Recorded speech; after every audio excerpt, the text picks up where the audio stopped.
If I was a bird, instead of migrating south in the winter, I would probably migrate further north. I thrive in cold weather, and I absolutely melt in the heat. I love the magic of snowy days and the sound of rain pitter-pattering against a roof or a window. My ideal state is being snuggled up in a sweatshirt, curled up with a blanket and a cup of tea. There's a Danish word that describes this state of being. A word, in fact, that made the Oxford Dictionary's 2016 Word of the Year shortlist. Hygge, which can be used as a noun, an adjective, or a verb, translated as the quality of coziness and comfortable conviviality that engenders a feeling of contentment or well-being. In plain English, hygge is the state of being when you're wearing your comfiest and often schlubbiest sweatpants and a worn old flannel, becoming one with the couch. While you can hygge alone, the true expression of hygge, as the New Yorker puts it, is joining with loved ones in a relaxed and intimate atmosphere. Throughout the month of Elul, the Jewish month that serves as the on-ramp for the fall holidays, I found myself imagining hygge with an unlikely companion, God. I've been imagining sitting on the couch with God, a pile of laundry between us, trying to match the socks that seem to always lose their mate to a hungry sock monster that lives in the dryer. I've been imagining unloading the dishwasher with God, God handing me utensils and Tupperware as I laugh resignedly at the inevitable waterfall of dirty dishwasher pouring off of a container lid and onto the floor. I've been imagining giving up on that mountain of laundry, pushing it over, and resolving to just sit on the couch with God, schmoozing and enjoying each other's company. In my usual prayer life, this is not my default image of God. But this Elul, I've been holding fast to this image, fixated on a line from Psalm 27, the psalm that we recite during this season.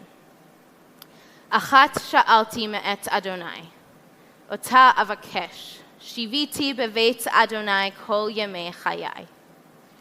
One thing I ask of God, only that do I seek, to live in the house of God all the days of my life. Shiviti beveit Adonai. Beveit Adonai, the bayit of Adonai, the house of God. The image of God in this psalm is an image of intimacy and closeness. It's not of grand stately curtains or fancy adorned altars. It's kind of sitting on a couch together. If you're feeling like this imagery is a stretch, or if you're even feeling like this whole God thing is a stretch, I'm with you. It's difficult to envision connecting with a divine being, let alone in such a casual way with such a great deity. Frankly, sometimes I find it difficult to envision a casual, low-stakes way of connecting with other regular humans. Until recently, I thought that the only way to host Shabbat dinner was with much fanfare and a lot of fussing. If I wasn't going to have time to clean my house or to cook a multi-course meal, I just wasn't going to have friends over for Shabbat. My friend Talia has taught me that it doesn't have to be this way. When Talia has invited me over to her house, it has been with caveats, but without apologies. My apartment is a mess, but I want to see you anyway, she'll say. Or, I'm exhausted and I'm going to make a very simple dinner, but you should come over. She's transparent about where she's at, what state her house is in, and best of all, she doesn't pretend that it's either useful or necessary to make adjustments. Sometimes I've walked into her house for Shabbat dinner and there's a beautifully set table. And sometimes I've walked into her house for Shabbat dinner and there's been a half-made salad on the counter and papers on the table. And it's awesome. Her willingness to invite me into her home exactly as it has been and exactly as it is has led to a fast friendship. It turns out that it's easier to be open and honest and friendly when you feel comfortable and when there's that sense of hygge. Talia's approach to hosting isn't only a powerful way to connect with friends, but can also be a powerful way to connect with God. There are a lot of ways to imagine God within Judaism. The God of Psalm 27 is a hygge God, a God of real lived-in apartments, of Shabbat dinners with caveats, but without apologies. The God of Rosh HaShanah, on the other hand, can sometimes feel like a God that requires fancy tablecloths and nice dishes. On Rosh HaShanah, we sing the words, HaMelech Yoshev al Kiseh. God sits enthroned on high. On Rosh Hashanah, our liturgy evokes the image of God as ruler, sitting and judging us from upon a lofty throne. And it's intimidating. For me, it feels hard to be honest and open about my faults with a king like God. And it's when I get stuck in that place of feeling intimidated, of feeling like I couldn't possibly speak open-heartedly to God, that I remember that line from Psalm 27. Shiviti beveit Adonai. I remember dwelling in God's house. In this remembering, I can imagine that yes, God is sitting on a throne, but God is sitting on that throne wearing the exact socks that we had just sorted together on God's couch. Until I really internalized the imagery of Psalm 27, I thought the only way to do Rosh Hashanah was to shove all of my stuff in a closet and to feel ashamed about it. Until I spent Shabbat at Talia's house, I thought the only way to have Shabbat dinner was to make a really big deal about it. These two realizations go hand in hand. I want to take us back to Psalm 27. Achat sha'alti me'et Adonai, ota avakesh, shiviti beveit Adonai kol yemei chayai. But the line goes on. Lachazot benoam Adonai ulevaker behechalo. One thing I ask of God, only that do I seek, to live in the house of God all the days of my life. To gaze upon the beauty of God and to frequent God's temple. We move from God's house into God's temple. The temple part, the fanfare part, it does come in.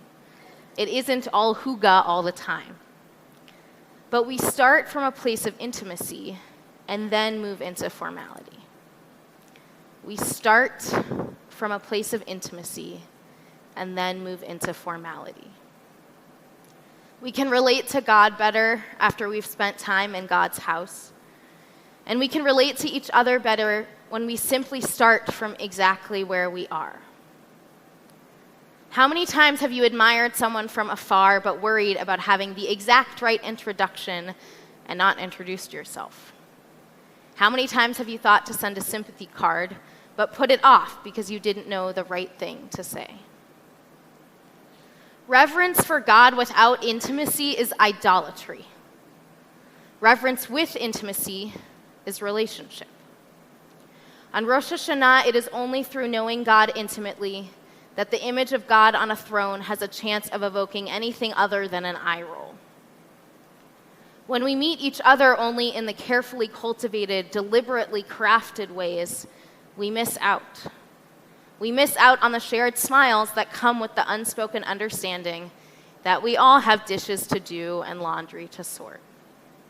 We miss out on the opportunity to really know each other on an intimate level.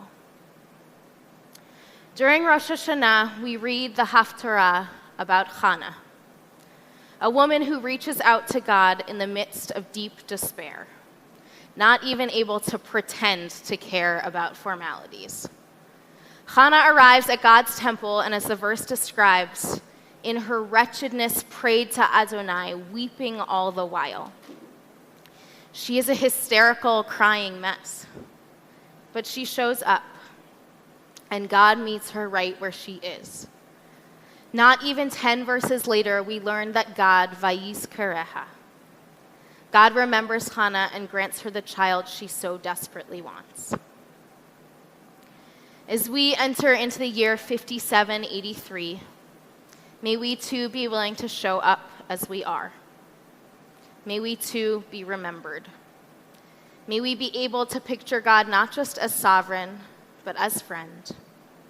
May we be able to push that laundry aside. May we be able to connect to each other while sitting on casual couches and at fancy set tables. And may we find contentment in the simple joy and pleasure of hygge, curling up on the couch with a good friend and a cup of tea. Shana Tova.